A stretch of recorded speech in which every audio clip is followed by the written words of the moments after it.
আসসালামু আলাইকুম সুপ্রিয় দর্শক, সবার কি অবস্থা? হাজির হয়ে গেলাম দীপ্ত টিভির নিবেদিত দেনা পাওনা নাটকের 279তম পর্বে কী সব ঘটতে চলেছে তার অগ্রিম আপডেট নিয়ে। এই পর্বটি কেউ মিস করবেন না, কারণ এই পর্বে আপনারা দেখতে পারবেন পারি ও পল্লবকে দেখা যাবে তারা নাদিয়া ঘরে আসার আগেই তার ফোনের মধ্যে সেই চিপটা লাগিয়ে সেখান থেকে চলে যাবে, কিন্তু ভুলে ফোনের সিম কার্ডের পিনটা সেখানে ফেলে রেখে আসবে। নাদিয়া পল্লবের বলা সেই লোকটিকে সন্দেহ করে তার গ্যাং লিডারের কাছে ফোন দিলে তারা কি কথা বলছে সেটা পারির কাছে ব্লুটুথের মাধ্যমে পৌঁছে যাবে। তখন সেই গ্যাং লিডার সেফটির জন্য নতুন প্ল্যানের কথা বলার সময় ঠিক তখনই নাদিয়ার চোখে সেই পিনটা পড়ে যাবে এবং নাদিয়া সন্দেহ করে সাথে সাথে প্ল্যান বলতে নিষেধ করে দেবে।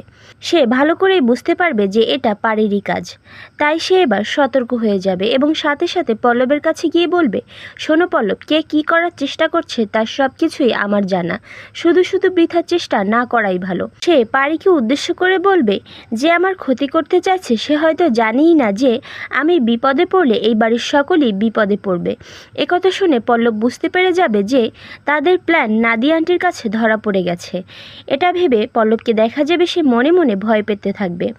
ওইদিকে পারিকে দেখা যাবে সে বাসায় ফেরা মাত্রই ইরফানের বাবা তাকে বলবে, কি হলো, তোমাকে যে ইনফরমেশন দিয়েছিলাম, যে কাজ দিয়েছিলাম, সেটা কি তুমি করছো, নাকি এটার বাহানা দেখিয়ে এই বাড়িতে থেকে যাওয়ার সিদ্ধান্ত নিয়েছো? একথা শুনে পারি বলে উঠবে, না বাবা, আমি আমার কাজ চালিয়ে যাচ্ছি। আচ্ছা বাবা, আপনার সাথে কি নাদিয়া আন্টির কোনো শত্রুতা আছে? উত্তরে ইরফানের বাবা বলবে, সেটা তো তোমার নাদিয়া আন্টিই ভালো বলতে পারবে, সে তো তোমার বাবারই বন্ধু। এখন তো আমার বেশ সন্দেহই হচ্ছে যে শত্রুতাটা আবার তোমার বাবার দিক থেকেই হচ্ছে কিনা। আর অন্যদিকে আপনারা দেখতে পারবেন রিয়ার বাবা রহমান সাহেবকে ইরফানদের অফিসে দেখে ইরফান ও আরমানকে দেখা যাবে তারা দুজনেই অনেক বেশি রেগে উঠবে এবং বলবে, আপনি এখানে কি করছেন, এখানে আপনার কি কাজ, আপনাকে এই অফিসে ঢুকতে কে দিয়েছে? তখন আরমান বলবে, ইরফান এক্ষুনি সিকিউরিটি গার্ডকে ফোন দিয়ে ওনাকে এই অফিস থেকে বের করে দে। একথা শুনে ইরফানের বাবা বলে উঠবে, থামো তোমরা, এসব কিছুই তোমরা করবে না, কারণ উনি এই কোম্পানির 50% শেয়ারের মালিক, তাই ওনাকে সম্মান দিয়ে কথা বলো।